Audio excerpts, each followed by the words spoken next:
Спонсорлорум байлар эмес Кудай таалам, муктаждыгым кол жайып сурай салам. Бүгүн эмес кыяматка чейин колдойт, Аллахымдан болсо экен, дуай салам. Жаратканым жалгасын, периштелер жандасын, ыйман ырыс барчылык элге берсин Аллахым.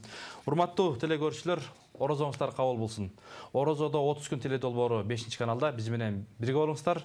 Сиздердин кызматыңыздарда Темирлан Акматов. Бүгүн сиздер менен бизге бөлүнгөн убакытта Аллах тааланын каалоосу менен орозо жана кут деген темада сөз кылабыз. Биз менен бирге болуңуздар. Анан бүгүнкү ушул теманы ачып берүү үчүн биз сыйлуу конок чакырганбыз. Ишенал Арабаев атындагы Кыргыз мамлекеттик университетинин көркөм маданият жана билим берүү факультетинин деканы, педагогик илимдер кандидаты, доцент Кубатбек Ажи Жакпов. Кош келдиңиз. Ассалам алейкум. Алейкум салам. Орозоңуз кабыл болсун. Алла разы болсун. Анда эл менен амандашып алсаңыз. Саламатсыздарбы, урматтуу кадырман журтубуз. Мына кирип келген Рамазан айында баарыбыз Кудай буйрса ушу орозо тутуп атабыз. Баардыгыңыздардын орозоңуздар кабыл болсун. Ушул Рамазан айында эмне тилек, эмне каалооңуздар болсо, жараткан Аллам баардыгын берип, ошо эки дүйнөдө бактылуулукту каалайм баардыгыңыздарга. Сиз билебиз агай, Алла разы болсун. Аян ырлары, кутнама, дагы 3-4 китеп, мен жаңылбасам 5-6 китеп жазып ийдиңиз окшойт. Мындай баягы кумурскадай эле иштейсиз. Анан ушуларга кантип убакыт табасыз дагы, анан дагы жаңы ырлардын бет ачары менен ачып берсеңиз. Рахмат эми. Бул чыгармачылык өзүнчө бир түйшүктүү жол. Анан ошо чыгармачылыкты мындай айтканда күнүмдүк көрүп акаттын тиричилик менен ошо айкалаштырып, бир жагына эле болуп кетпей, ошол экөөнү тең кармап жүрүү чоң эле чындыгында көп эмгекти, көп түйшүктү жаратат. Анткени азыркы турмушта көрүп атпайсыздар мына.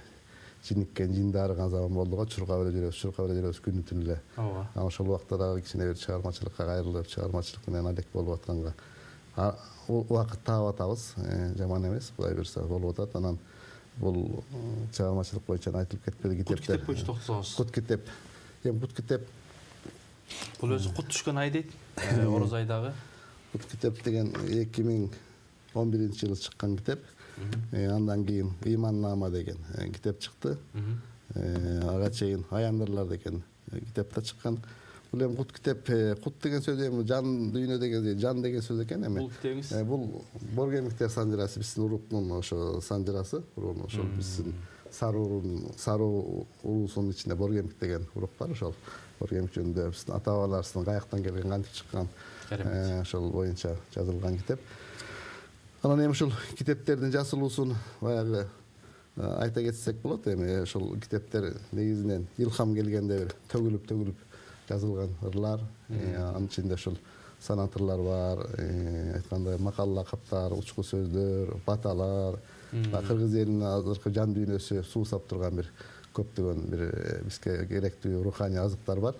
Анан эми аны жазыш айтканда азыркыча жазгандан дагы элге жеткирген оор экен дегендей заман болуп калды. Азыр мамлекет эч нерсеге карабайт, мамлекетке экономика жагын карап эле бул жан дүйнө жагы көбүнчө экинчи планга сүрүлүп калбадыбы. Эми азыркы келген бийликтен кичине үмүт этип атабыз. Ушул акыркы күндөрү могул президентибиздин жанагы указдарынан кийин ушул бизде ушул маданият, билим берүү тармагына бир көңүл бурулат го деген айткандай көз карашта болуп атабыз. Анан эми ушул китептер жазылгандан кийин китептер ошо жанагы илхам келгенде жазылып атат деп атпайбы, ошо биздин кыргыз элине керектүү нерселер жазылып атат да. Мунун көпчүлүгү жанагындай баталар, санатырлар деп атпайлыбы. Көпчүлүк айтып коюшат, илгери заманчыл акындар деген болгондо биздин Арстанбек, Калыгул атабыз, ошол Молдонияз, Молдокылыч деген аталарыбыз ушул замана жөнүндө көп кайрылып, ошол дүнүйө замана боюнча бир өздөрүнүн ой толгоолорун жазышкан экен. Бул да азыркы мен жазган ырларымда көпчүлүгү ошол темада жазылат. Анан эми айтканда өзүбүздүн динибиз болгон ислам дини жөнүндө дагы жанагындай бир жакшы бир ой пикирлер, жанагындай бир накыл сөздөр да жазылып атат. Анын баарысын жазып китеп кылып топтоп атабыз. Эми жаңы да китепке топтолуп атат. Бирок эми анда чыгарыш керек. Алда көп нерсе, алда убакытты, каражатты талап атат. Келечекте чыгарасыз. Буйрса. Жакшы, анда бир керемет ырыңыз менен баштап бербейсизби? Эми ошол бир кезде жазылган Мухаммад Мустафа саллаллаху алейхи саламга орозо болуп аткан пайгамбарыбыздан баштабасак болбойт го? Жарайт. Мухаммад Мустафа саллаллаху алейхи саламга башталышы аягы да сыр боюнча катылган, бул ааламга сенин атың алгач нурдан жазылган, караңгылык түркөйлүктүн доору каптап турганда, Өзүң болдуң адамзатты жарык жолго чакырган. Адилеттик акыйкаттын таза нурун тараттың. Жолун буудуң бузуп турган бутпарастык адаттын. Үлгү болуп бүт өмүрүң эктүүнө жашоого, үммөтүм деп зарлап тилеп жүрөгүңдү канаттың. Алла таалам чексиз сүйүп элчиликке жаралдың. Асириңди жасыш үчүн күчү жетпес каламдын. Кудай сөзү куттуу Куран курал болуп жашоого, кунун сактап жол көргөзөр шамы болду адамдын. Сүннөтүңдү жеткиребиз урпактарга мисалдап, сүйүктүүсүң акыреттик пайгамбарым Мухаммад. Айтканың бар, эгер кимдин толук болсо иманы, өзүң менен о дүйнөдө кабусар суусун жута алмак. Бузуку көп бурмалоого далбас урган сөзүңдү, жок буралбайт айкын жолго сен баштаган көчүңдү. Кайдан билсин кара өзгөйлөр каршы чыккан капталдан, жаратканым ал мустакта жазып койгон өкүмдү. Сенин диниң барган сайын көрккө келет күлөнүп, жараткандын бирлигине берем талбай күбөлүк. Алла таала жана анын акыреттик элчиси жашап келген, жашап жатат, жашай берет түбөлүк. Баракелде. Алла кабыл кылсын. Жакшы. Эми баягы мындан кийин дагы жуп кылбасаңыз болбой калды. Мынакей алдыңызда жаңырылардын бет ачары ушу сыясатта кургай эле окшойт. Эми өзгөчө жанагы биз окуу жайлардан барып байкап калабыз, жана учкул, накыл сөздөрүңүз дагы керемет да. Мындай илгерки баягы Калыгул, Байболу стилиндегидей жүрөсүз да. Ошондон эми койсоңчу деген бир ырды айтып окуп берейин. Окуңуз. Биздин заманда болуп аткан нерселер да. Каралашып бири-бириң сатканыңды койсоңчу, как чекеге таам айлап атканыңды койсоңчу, бөөт-чөөт коктуга бөлүнгөнүн койсоңчу, бөтөн журтка чөгөлөп бөгүлгөнүн койсоңчу, тегеректен нан издеп тентигенин койсоңчу, тексиздерди эш тутуп ээрчигенин койсоңчу, кулаалыдай салпактап учканыңды койсоңчу, кутумдашып ыркыңды бузганыңды койсоңчу, ырак калган күнүңдү эңсегенин койсоңчу, ырак көрүп өлүмдү өлчөгөнүн койсоңчу, катын кызың журт билген каадаңарды койсоңчу, калыс сөзүң жок болсо наалаңарды койсоңчу, көптүн көйүн билбесең көп сүйлөштү койсоңчу, кеңешээриң жок болсо кеп сүйлөштү койсоңчу, чама чаркың чак болсо чарпышканды койсоңчу, акылың жетпес иш үчүн айтышканды койсоңчу, Кудай жолун бурмалап куураганды койсоңчу, кузгун мүнөс элдерди туураганын койсоңчу, чайкоочулук кылганды жактаганын койсоңчу, чалап саткан кыргызды мактаганды койсоңчу, киндигиңди үзгөндөн кичилешти койсоңчу, кирип чыкпас коңшуңду кишидешти койсоңчу, кеткендердин кемигин кемиргенди койсоңчу, кембагалдын ашын жеп семиргенди койсоңчу, кайнак сууга кайырмак салганыңды койсоңчу, кайырчыдай карыздап алганыңды койсоңчу, чатыр көлдөй мелтиреп туңганыңды койсоңчу, чала сабат өлкөнү курганыңды койсоңчу, кедей тонун жамынып кейигенди койсоңчу, кечегиңди кергиштеп жеригенди койсоңчу, тоо томкору салгансып тойлогонду койсоңчу, тоолуктардын асилин кордогонду койсоңчу, жалпы журттун ырысын жегениңди койсоңчу, жаным курман эл үчүн дегениңди койсоңчу, учугуң таппай турган эл улуу болбойт койсоңчу, уу жыландын иреңи сулуу болбойт койсоңчу, өзүң чыккан бутакты кыйганыңды койсоңчу, өлүү дүйнө кабаттап жыйганыңды койсоңчу дейт. Баракелде. Керемет. Рахмат. Алла разы болсун. Эми негизи ушул агай, сиз кайсыл убактарда көп ыр жазасыз? Илхам кайсыл убакта келет? Эми илхам ар кандай келе берет. Негизи менин чыгармачылыгымда мен өзүм таза болушум керек. Өзүм таза болушум керек. Айткандай ыплас жерлерге барбашым керек, ресторан, кафелерге барбашым керек. Жанагандай жаман адаттардан, ушак айыңдан алыс элге көп аралашпашым керек да. Демек, таза жүрсөңүз таза ырлар чыгат. Таза жүрүш керек, анан жалгыздыкты эңсеп калат да. Бул менин чыгармачылыгымда, анткени өзүңөр эле билесиңер да, илгерки пайгамбарыбыз деле убагында үңкүргө кетип калган, жанагындай бир илимдердин Шаолиндин деле жана мастерлери өңкүрлөргө кетип элден олоктоп кетет да. Бул анткени элдин арасында азыркы заманда ыпластык көп болуп кетет экен да. Анткени алардын аурасы адамдарды басып коет дагы. Мындай таза ырларды жазыш кыйын болуп калат. Ошондуктан таза болуш үчүн жанагындай өзүңчө өзгөчөлөнүп обочолонуп турсаң, анда бир таза ырлар келет да. Анан бир үйдө 2-3 күн болуп калсам, мындай өзүмө эргүү келип дем берип калат да. бирок анда убакыт жок да бизде. Күнүгө жыйнигип жумушта жүрүшүбүз керек, күнүгө айтканда эл арасында жүрүшүбүз ошон үчүн мындай көп учурда мындай убакыттын бекер өткөзүп калат да, жаза албай калабыз. Анан бир отпуска убагында же болбосо бир каникул убактарында жумуштанчы ошондо жакшы болуп калат. Мына биздин Ауырбай чыкканда. ишен эле карабай атына биздин университетте бир жакшы салтка айланып калды бул окуу процессинде. Кышта январь айында бизде жалаң илимге багыттап мындай каникул сыяктуу баардык мугалимдер өздөрүнүн баягы квалификациясын жогорулатуу менен алек болуп бир айдай мындай бошураак болобуз да. Ошол кезде мындай жакшы жасалып калат. Анан жайында отпуска болгондо жакшы. Жакшы агай, могул ыйык кереметтүү ушул кут береке түшкөн Ороз айда да кандай ырлар чыгабы? Бул учурда дагы айткандай өзүбүздүн дилибиз тазарып калат да, жакшы болуп калат. Нары бери чапкылап чуркабайбыз, өзүбүздүн мындай бир жол менен барып бир жол менен келип дегендей жакшы болуп калат. Ошол кезде мындай отурса чыга турган мындай мүмкүнчүлүк болот да. Анан эми бир 4-5 жыл мурда бир ошол убакта кышында Ороз убак эмеспи, кышында бир жакшы жасалды эле. Анан азыр эми быйыл эми жаңы башталып атат, көрөбүз го буюрса. Негизи ден соолугунда болуш керек экен да. Мындачы мындай ден соолук болбосо дагы болбой бербейт. Анткени жан дүйнөң мындай жакшы болуп мындай тынччылыкта болуп турса, анда баардык нерсе жакшы келет экен да. Жакшыдан кийинки ырга өтсөк. Неме кылбай жана накыл сөздөрдөн окуп бербейинби? Жарайт. Ушул бул Ороз ай баягы бир жан дүйнөнү тарбияласак деген жаназа болсун. Мен да бир айта турган нерсем мындай, могу чыгармачыл адамдар, ушул акындар өзгөчө бир ыйманга келсе, жакшы бир жолго түшүп ушу элди уза турганда ушу чыгармачыл адамдар экен, оңдой турганда чыгармачыл адамдар экен деп калдым. Анткени өткөндө 8 мартта биздин филармонияда концерт көрүп ушундай ыраазы болдум да. Анын сценарийин Алы Туткучев жазган, койгон режиссер Алтынбек Максутов да. Ошол президентибиз баш болуп барышты го. Же концерт көрүп атканын билбейсиң, ыйлап атканын билбейсиң да.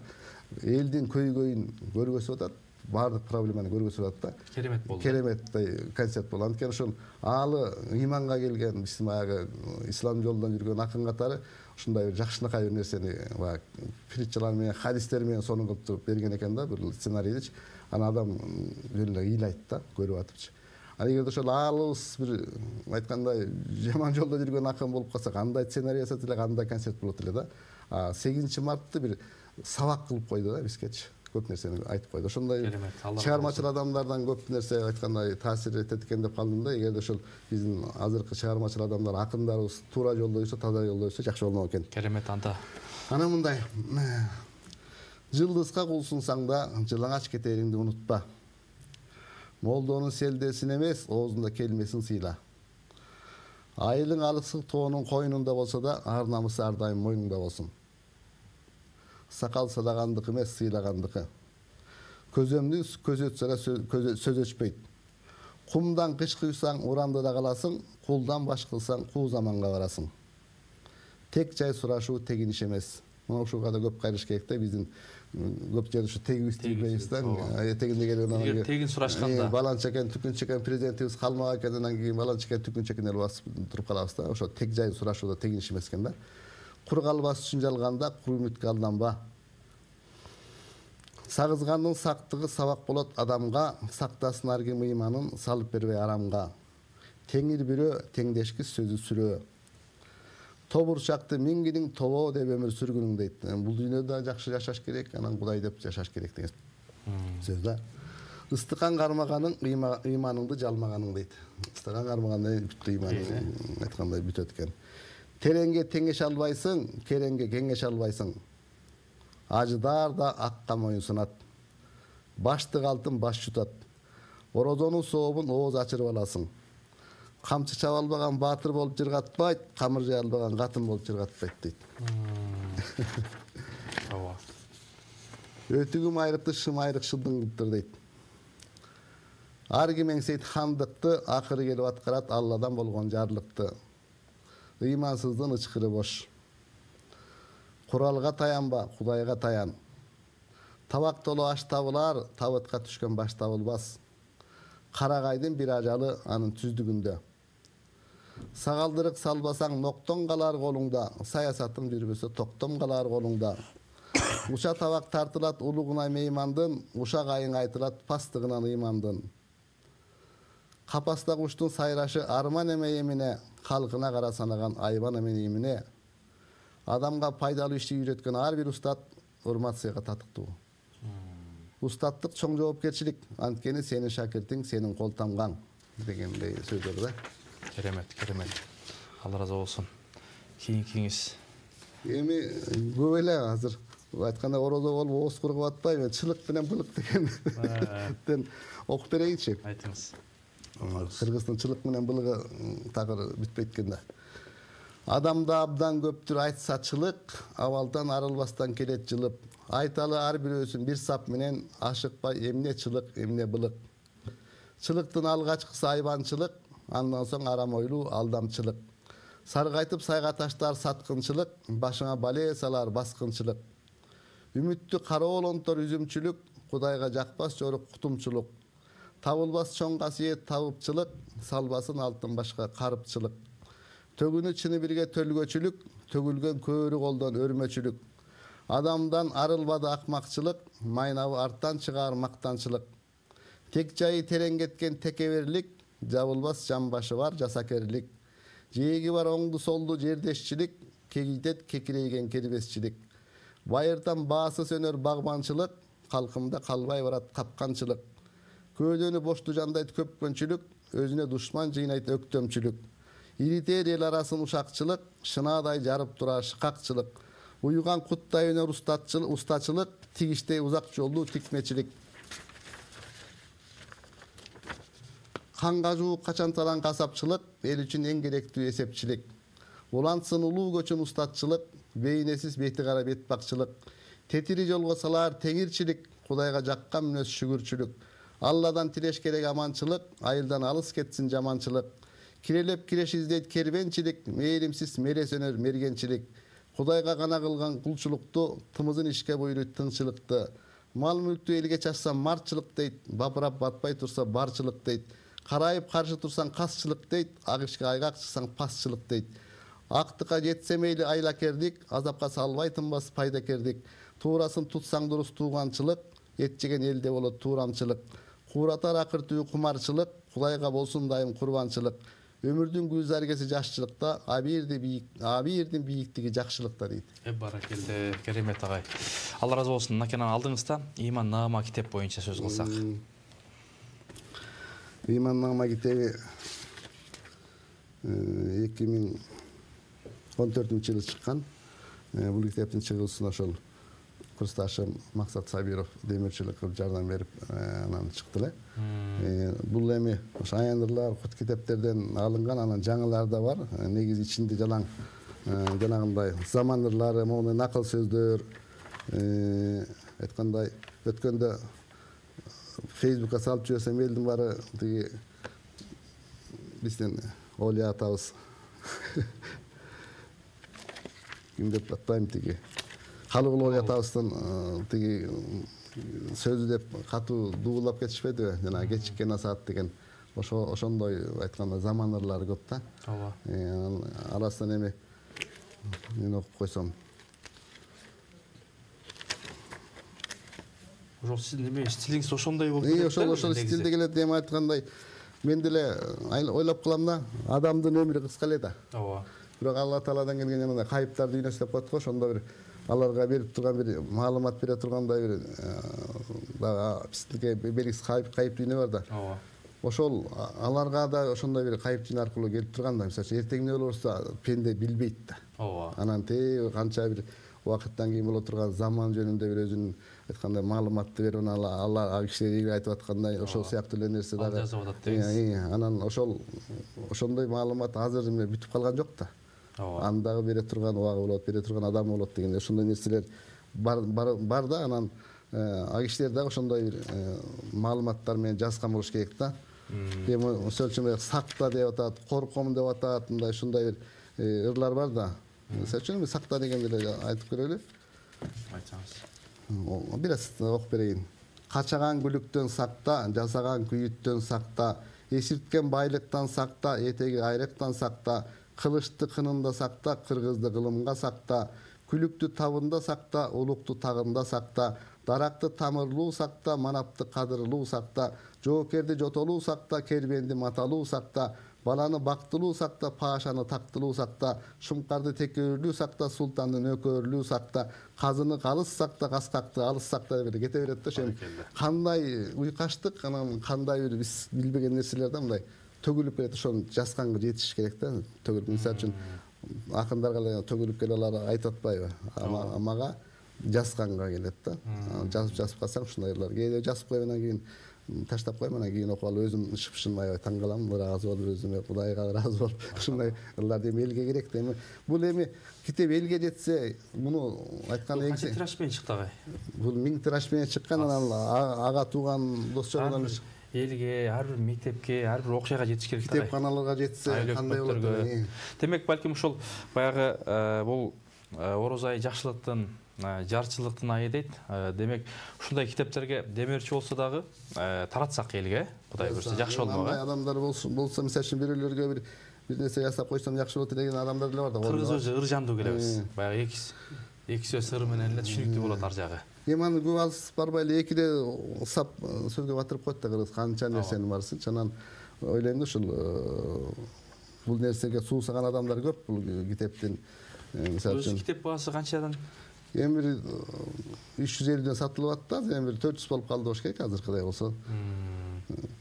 Карачы мына. Сонун керемет казына да бул баягы улуттун оңгусу, кыргызды мынакей кылымга сакта деп аябай ырларыңыз мындай жан дүйнөгө азып берет. Ачкан деле мына ырыскыны ылгоочу курал ыйман дейт. Ыйманың жок болсо ырыскыны ылгабай аласың. Адаларыңды билбей эле жеп колуңду салып чыканакка чейин салып сууна атышпай, анткени аларда ыйман жок болуп атат да. Ооба. Кокуй уятко, элимне дейт, элдин ырыскысына колумду салбайын. Ушу керек болсо жанагы эл пандемиядан кырылып атса, ошол өлүп аткан элдин ырыскысына кол салып жеп аткандарды эми четтен эле ата турсаң, атсаң жакшы эле болгон атат да, айла жок болуп атпайбы. Анан карачы, аятканада Алланы улуктаба дейт. Кайырмакка сайылган курттун каргышы балыкка тиет дейт. Балык илинип атпай анан каргыш тиетчи. Араба мингиң келсе жолуңду түзө, Аллага жаккын келсе оюңду түзө дейт. Карачы. Керемет, Эми муну мен 5 күн жатып ойлоп таба албайм да. Бул мындай нерсе төгүлүп эле бир эки баракты бир эле жазып коюп туруп кетем да отургандачы. Эми кара. Жибек куржун артканың менен эшектин иши канча дейт. Ал баары бир да айткандай. Ооба. Барды жок деңиз. Айран сүтүн сатып олтурган уюңдун тууганын кимге сүйүнчүлөйсүң дейт. Илгери уюм туу деп сүйүнчүлөчү да, анткени ал уюм тууса бүт айыл ишчи да, бекер эле. Агын иш. Анан азыр сатып атсаң ким сүйүнбөй эле сенин уюм тууганына. Чогурат болсо мингениң сен жеткенче иши төр, чолоктон болсо кийгениң жан башыңа сыз өтөр дейт. Аккандын баары дарыя эмес, карыгандын баары карыя эмес дейт. Ушун баары кетип. Кээде той топурда жакшылык жамандык аксакалдарга сөзүңүз оозуңузда баягы бата берип кой десең өзүң эле кыла берчи деп калат го. Анан аксакалдар эмес, балким акшакалдар калгандай болуп баратат. Аны стакан берип койсоңуз жарым саат, 1 саат токтобой төгүп сүйлөгөндөр. Өзүнүн өмүр баян айтат да, жаш келсин. Аны мен дагы айта турган нерсе да мындай, ар бир адамдын өзүнүн курагы бар да. Ошо куракка жараша жүрүм туруму болуш керек, айтар сөз болуш керек да. Аны кээде мен өзүм ошо акындар дүйнөсүнөн айрылып калганда ойлойм да, мында кээде бир 70-80ге чыккан акындарыбыз эле өлүп баратам, сүйүп баратам, көрүп калдым, сен каякта өрдүң эле, мен баягы 32 жашымда, 25 жашымда деген ырларды жазып отурат да дагы делечи. Эми ошолорда акындар эми убагында жазды. Кудайга шүгүр жазып айткандай китептерин толтурду. Эми өзүнүн курагы 70-ке 80ге чыкканда ошо элге ыйман багытында жакшы бололу, мындай бололу, тигиндей бололу деп бир ыйман темасында ырларды жазып, элге акылдан сатайса болбойбу? Жок, дагы деле байгынысын айтып жүрөт да. Анан ойлойм да бул кишилер эми ушул боюнча эле кетет окшойт депчи.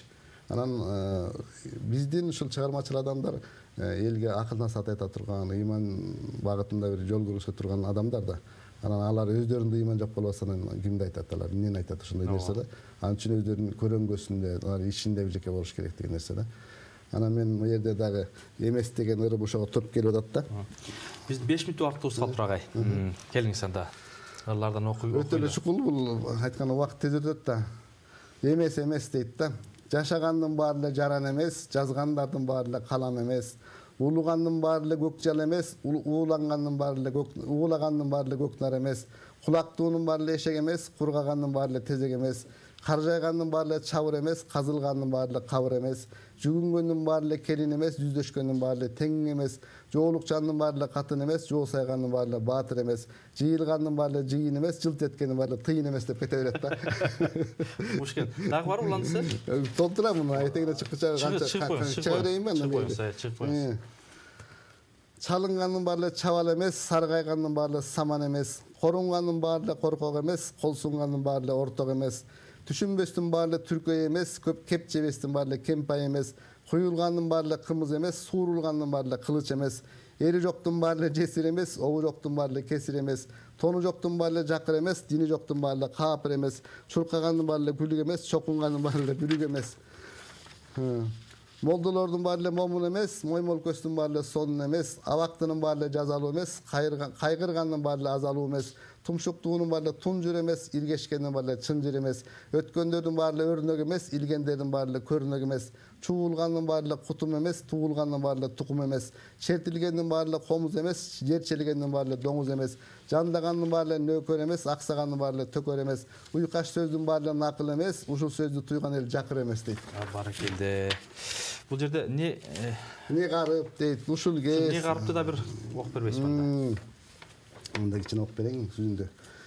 Жайылбаган суу қарып, сайылбаган туу қарып, канаты сынган куш қарып, каадасыз кеткен кыз қарып, кароолонгон от қарып, калыстыктаган сот қарып, жамгырсыз келген жаз қарып, жабыгып өткөн жаш қарып, татыбай калган туз қарып, талашка түшкөн иш қарып, айтылбай калган сөз қарып, ачылбай калган көз қарып, ээн сайда тал карып, ээсиз калган там карып, айдалбай калган жер карып, акталбай калган тер карып, сакталбаган сыр карып, шаттанбаган ыр карып, арам өлгөн мал карып, аралда калган сал карып, чала бышкан эт карып, чагымчыда бет карып, тебеленген гүл карып, текке кеткен күн карып дейт. Керемет агай. Алла разы болсун. Баягы алтындай болгон убактыңызды бөлүп келип, омоктуу ойлоруңузду ырга салып келип, казынаны төгүп бердиңиз. Эми убакыт деген тез өтөт экен. Жаш адамдар менен дагы көп сүйлөшсөк болот эле. Ушу эл журтуңузга балким ыр мененби же дуа мененби, бата мененби сиздин каалоо тилегиңиз? Рахмат деп айткандай, кулактын түбүнөн жаңы эле тер чыгып келатканда бүтүп калган жаман экен да. Алыска чуркай албай каласың да. Рахмат эми орозодо Алла таалам айтканда эмне деген дуалар деген тилектин баары кабыл болот депчи. Эл журтубузга тилегибиз эле тынччылык болсун, моолга кара тумоо алыс кетсин, элибиз ыйман араласын, ошол барчылык токчулук болсун, элдин баары жакшы биздин азыркы жетекчилерден үмүт этип тилек кылып турат, ошолор дагы ошол туура жолго салып элибизде бир оң жолго түшүп, кыргыздардын да бир жакшы жагынан ааламга таанылган күн келсин, кыргыздар кайыр сурабай айтканда бирөөлөр жардам берген, соопчулук иш кылган күндөр келсин, бирөөлөрдөн үмүт кылбай бирөөлөргө тилек болгон күндөр келсин, элибиз журтубуз аман болсун, ушу элибиз тутуп аткан орозонун баары орозосу кабыл болсун. Алла таалам элибизге айтканда ыраазы болуп, ушу келген жазыбыз, келе турган жайыбыздын баардыгы жалаң бейбитчиликте, токчулукта өтүп, ушу элибиз экилигине бактылуу болсун. Алла разы болсун, Ажыке, Алла разы болсун. Алтындай болгон убактыңызды бөлүп келгениңиз үчүн. Урматтуу телегөрүүчүлөр, 5-де Орозодо 30 күн тели долбоору көрүп жатасыздар. Биз менен аягына чейин бирге болуңуздар. Жашагандын баары эле жаран эмес, жазгандардын баары эле калам эмес, уулугандын баары эле көк жала эмес, уулугандын баары эле көк нар эмес деп мынакей Кубатбек Ажы Жакупов агайыбыздын калемине таандык ырлар. Андыктан мына ушул китептерин алып, окуп, таанышып, жан дүйнөгө азык алсаңыздар болот. Орозоңуздар куттуу болсун. Кийинки оодон амандашканча, ассаламу алейкум.